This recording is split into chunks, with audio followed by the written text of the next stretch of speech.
gave Warrington that first round, but he did get caught. He got caught with them rights that got around the glove. He landed some good left hooks himself and went to the body, showing a lot of aggressive, trying to impress that partisan crowd. Listen, that's a serious atmosphere there, man. Serious atmosphere.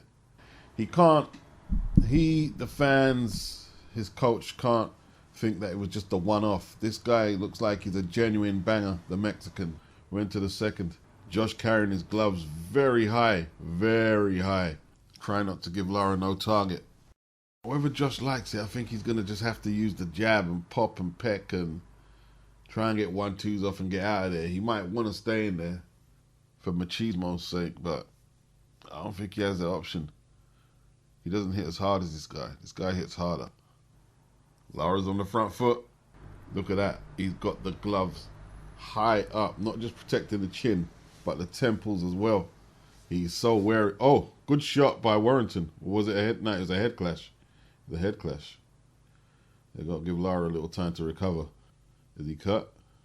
Dirty tactics. Lara shrugs it off. Mexican stir. Back in action. Good body shots by Lara. You got him mad, Josh. You got him mad. Don't get him mad, Josh. Don't get him mad. Josh got them gloves up high. He ain't throwing no shots, though. Lara's doing all the work. The only thing Josh has done is use his head illegally so far in the round. The pundits and the judges are probably scoring this second for Warrington, but he's not landing anything. He's not even throwing a jab. That didn't land. He's not initiating nothing. Good body shots by Lara. Off, whacking Josh to the body. Left hook by Lara. Oh, Lara's cut badly over the eyes. That from the head clash, he's cut really bad. He is really cut bad. He won't be happy with that. What can they do with the cut? Can he carry on with that cut? No, they're bringing the ref over. It definitely weren't a punch. Head clash. It could be over already. Oh, them fans are going to be very disappointed. It's not more conclusive than that. So what? No contest? I mean, like, this is the first major crowd we've had a boxing event since Joshua fought in 20. Well, that was in Saudi Arabia. I mean, Joshua didn't have a capacity crowd for pool ever. It was restricted. Okay, they're talking to each other at Ring Center. Technical draw after 2 rounds. Well, I think the game plan was to get in and out for Warrington, but he charged him with his head and the fight was over. His guard was extremely high, very high guard. In my opinion, Lara landed the harder punches in the short time they was out there. He caught Warrington with some hard left hooks in the second. And even though they didn't land cleanly, you could see the power. But from the first round, Lara was dabbing at his left eye because Warrington did charge in with his head. And even in the second, he gestured to the ref that, he's charging in with his head. And then, obviously, you got the head clash leading to Lara leaking all over the place, and it was over. Watch the fight again, and you will see that Lara is complaining about his eye and head clashes from the first round. And he gestures to the referee in the second before the head clash that done the damage about Warrington's head. Now, was that just a clash of styles or something more sinister on Warrington's behalf? I didn't really see the Maxie Hughes fight. He took on a Mexican who knocked out James Tennyson on a Matchroom card, on a Sky Matchroom card. But apparently he put on a clinic of a boxing performance, that's what they're saying. He learnt from Tennyson's mistakes, brawling with a brawler. I predicted this one spot on. Points win for Benn. Conor Benn, very aggressive, good gas tank, good composure. Got hit a few times, but he wasn't inconvenienced by Granados one bit. Looks like he's matured physically into a strong welterweight, Conor. Maybe a bit too left hook happy. Didn't use his jab enough. Some people thought it was a competitive fight, and it clearly wasn't. It was a good fight. It was a good test for Benn, but if you're talking about scoring a fight, Benn won that easy. Benn's body punching was excellent. Granados, I don't know if it's wear and tear or lack of conditioning. He came forward. He did try and fight inside sometimes, but it looks like he wanted to smother and catch a break by getting close up rather than risk getting caught while pulling out. So for much of the fight, he was either trying to smother up close, or stay out of range. If you think that's good boxing, it was a journeyman's performance, a good journeyman performance, but no more than that. That's not a winning boxing performance by any stretch of the imagination. Granados, he was reduced to trying some veteran moves, I guess, like when Benn was pursuing him and Granados was in retreat. He was turning his head and making these facial gestures as to say, look, he's hitting air. I think that's what he was doing. But it just looked, it had no effect on the judges and what was being played out in the fight. Looks like they're being a bit cautious with Benn. They cut the fight from 12 to 10 rounds, but it looks like he could do 12 easy. Granados felt the power, but he wasn't hurt badly at no stage. And if he was, he didn't show it. But Benn's aggression, his body shots, and whatever opportunities Granados left for Benn to land headshots, this was an easy fight to score. Benn threw way more punches, was way more aggressive, landed the more eye-catching punches. What other criteria are you using here if you think this was competitive? By the end of the fight, Granados was in complete survival mode. Like, Benn was standing in the middle of the ring, stand and fight, and Granados wouldn't oblige. When he knew he was away from home and had to be down on the scorecards, he wouldn't fight. Some people are saying this was competitive. It's a joke. Now, this isn't going to be very popular, but Katy Taylor and I can't do it as well as Ring IQ. Her can't be bothered to talk interviews and croaky voice interviews and her scrappy fights. She scored a knockdown today, but the replay indicated that it may not have been a knockdown. Her opponent, her name was Jennifer Hahn. The fight went the distance, 10 2-minute rounds, and they were talking about fighters, female fighters like Katy deserve the opportunity to have 3 minutes per round so they can really get down to business. 10 threes of Katy Taylor. Let's keep it at 10 twos for now. Big up Melissa Odessa. She said she's about to piss a lot of people off. I think Serrano or I could beat Taylor. I sometimes wonder if Taylor's team pulled me from fighting Taylor in Ireland because southpaws are too risky. And then add power to that, we trouble. Well, it looks like Jessica McCaskill is in the running to be Katy's next opponent. She was in the stadium tonight talking to Ade, briefly giving her take on Katy Taylor's fight with Jennifer Hahn. I'm assuming Katy would jump up to welter. They previously fought at lightweight, and I thought McCaskill won that, but, you know what I mean, Katy got a UD. Now, McCaskill is the welterweight champion now, and she's undisputed welterweight champion. I don't think she can get back down to 135, so I would assume it would be Katy moving up. Now, Katy's 35 years of age. Jessica's 36. So there are no young girls out there, you know what I mean? And a fight against Katy, it depends where it's held. I mean, she's the cash cow, so.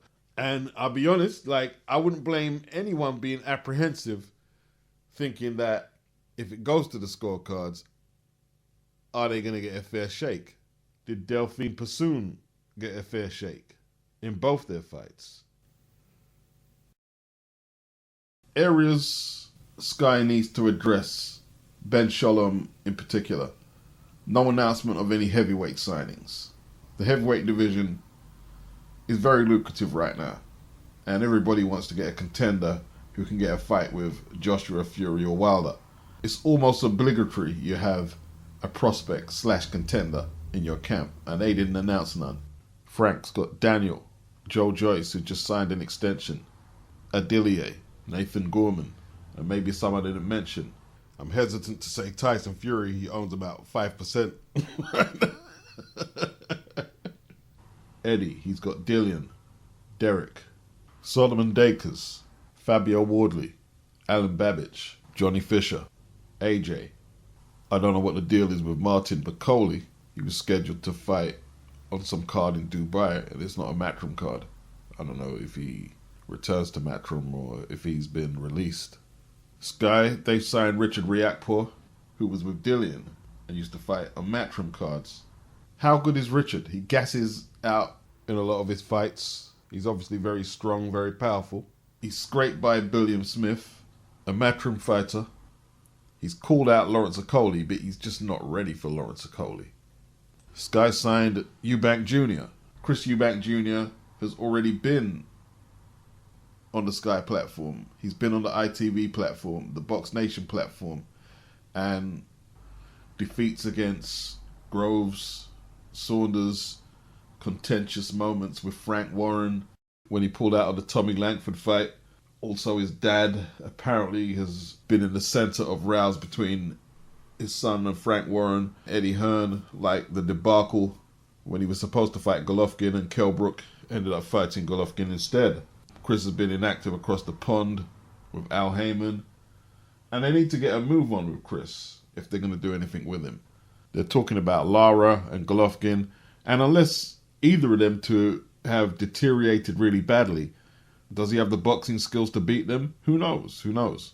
There's some interesting domestic clashes, but the two I can think of are with Queensbury or Matchroom fighters like Felix Cash, Matchroom, Liam Williams, Queensbury.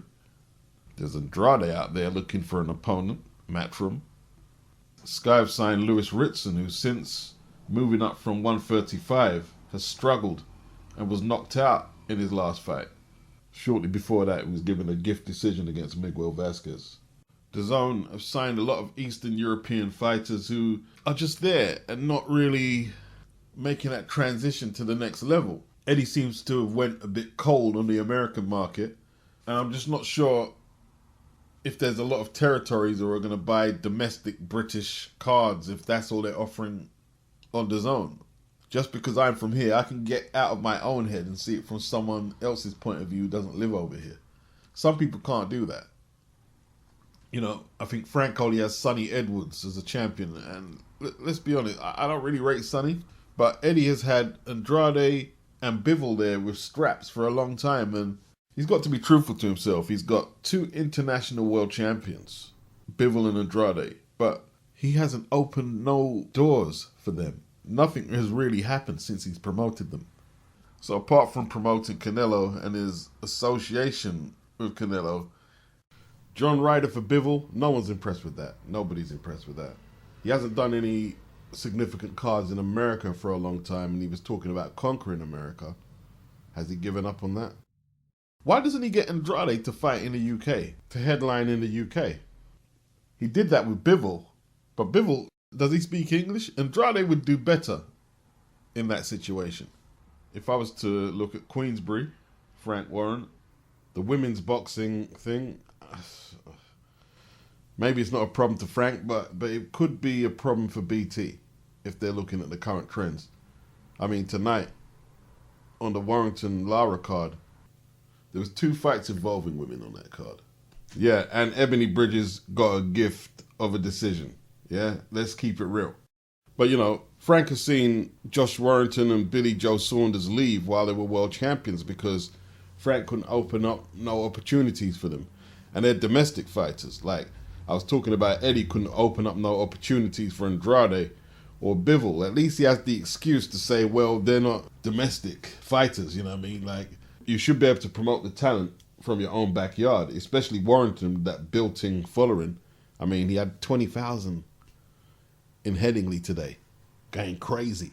Frank couldn't get nothing popping for him. It looks like he's handed over most of his rights, his promotional rights, with Tyson Fury to Bob Arum. So is he really a big dog in the game who can handle the big action? We have to ask the questions. So Sky has been very busy this week recruiting fighters. Eddie Hearn told IFL TV earlier this week that Daniel Kinahan has been negotiating with Sky. And that's how the likes of Chantel Cameron, Huey, all managed by MTK, ended up on Sky. Sky, they denied that they had been talking with Daniel, but they would, wouldn't they?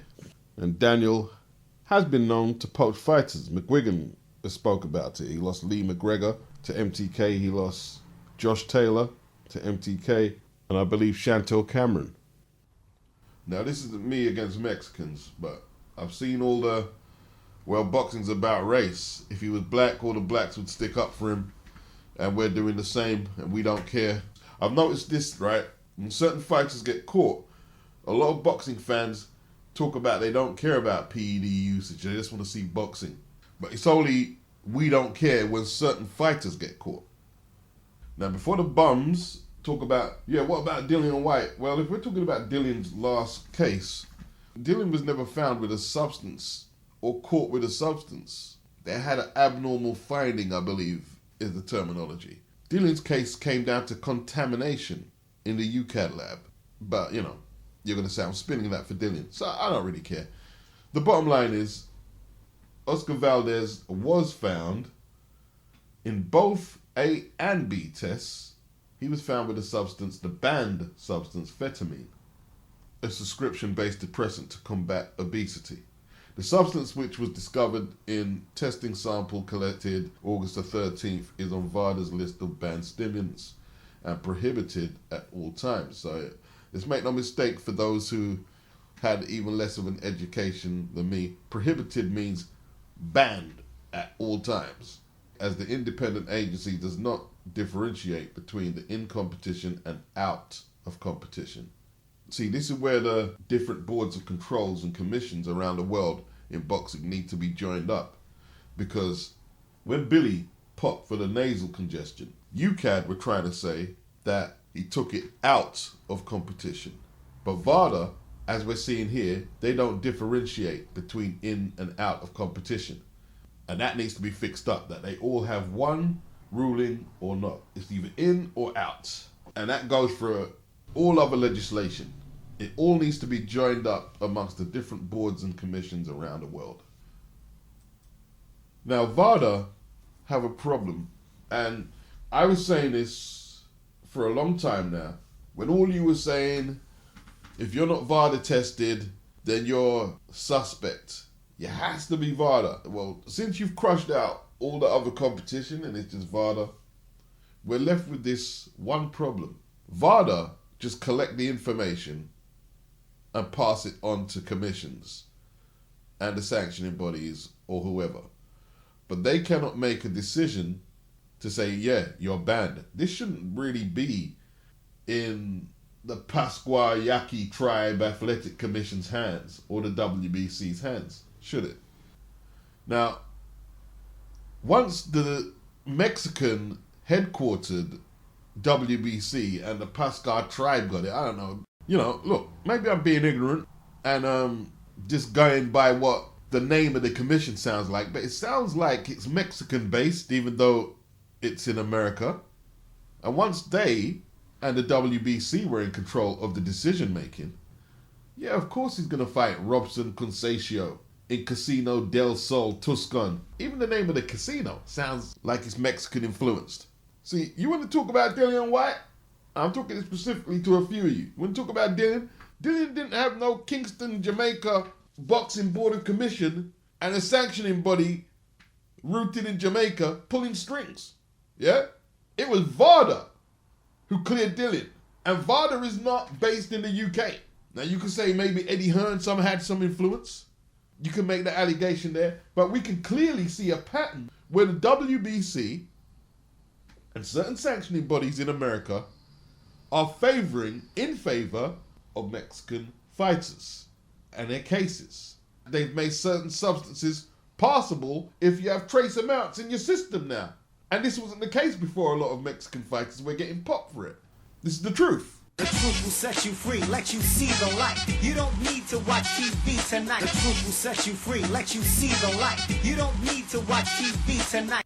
Look, this ain't outrage. I'm just pointing out the facts. The facts as they're presented to me. If Valdez, Reynoso, and the WBC and the Pasquayaki Tribe Athletic Commission feel that there's no other higher authority that could put them in line, that's the world. That's the world we live in. No outrage from me.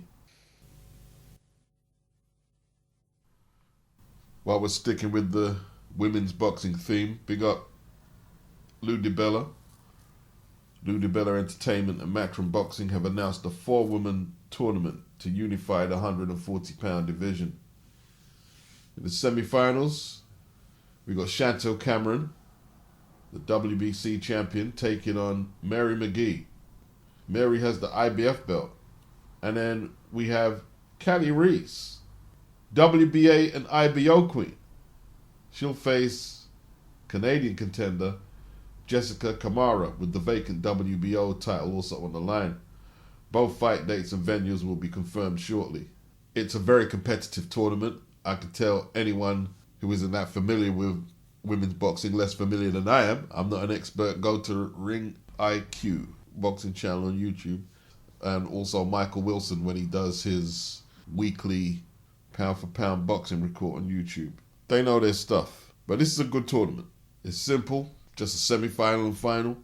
The luxury that women's boxing has is that it can put together unification fights because the Cold War politics don't really apply as deep as they do in the men's game. I mean, if you're a promoter protecting networks and your own interest as a promotional entity, you will really damage a female boxer because the opportunities to get regular work and decent paydays are sparse in comparison to the men. You have to network. You have to do cross-promotional boxing cards.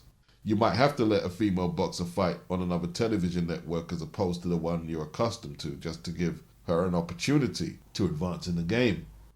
Eddie Hearn could be doing Shawn Porter and Terence Crawford the biggest favour by announcing that he's putting a bid in for the fight.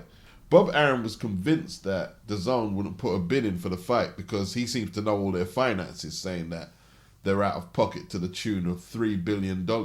Could be true, could be not, but Bob knows everything, doesn't he? And he was telling Barbershop Conversations that they're not going to bid because of that, or it's unlikely they're going to bid because of that. But Eddie announced on one of DAZN's shoulder programs before Warrington and Lara that they will be putting in a bid. And that's good news for Crawford and Porter because more than likely Al and Bob are going to come to a deal. They don't want Triller or DAZN taking this fight. Now, Bob didn't have no problem letting Triller take Kambosos versus Teofimo Lopez because Bob knew the market value of his fighter, and a purse bid for $6 million for Kambosos versus Teofimo Lopez is an inaccurate reflection of that fight. While the likes of Terence Crawford and Shawn Porter haven't been big pay-per-view draws in their own right, you put them together and promote this fight correctly, it has potential. Especially with Errol Spence sidelined right now and losing momentum on his career and Pacquiao getting beaten. These guys can step up to the plate, put on a really good show. Neither of them are great on the camera, but, I want to see the fight. I think a lot of Americans will want to see it too. If Eddie can pull this off for the DAZN subscription base, we're going to be like, yo, Eddie, you did well. You did well. Al and Bob, they've asked for an extension to work something out. I don't see them letting it go to a purse bid. I'd be very surprised. A lot of the deal that will be structured, I believe, will be contingent on whatever dialogue Bob and Terence have concerning his future, if he extends his stay on Top Rank or not. By DAZN and Eddie making a bid for this fight, it will put the desired pressure on Bob Arum because I don't think Al's going to involve himself. He may bid, but he's not going to make the winning bid for Shawn Porter. No way. Not with all the money invested in Caleb Plant and Canelo. But the more people who bid outside of PBC and Top Rank, that will force them to make the deal. Because what if Triller come in with a mad bid or DAZN? Yeah, $10 million purse bid.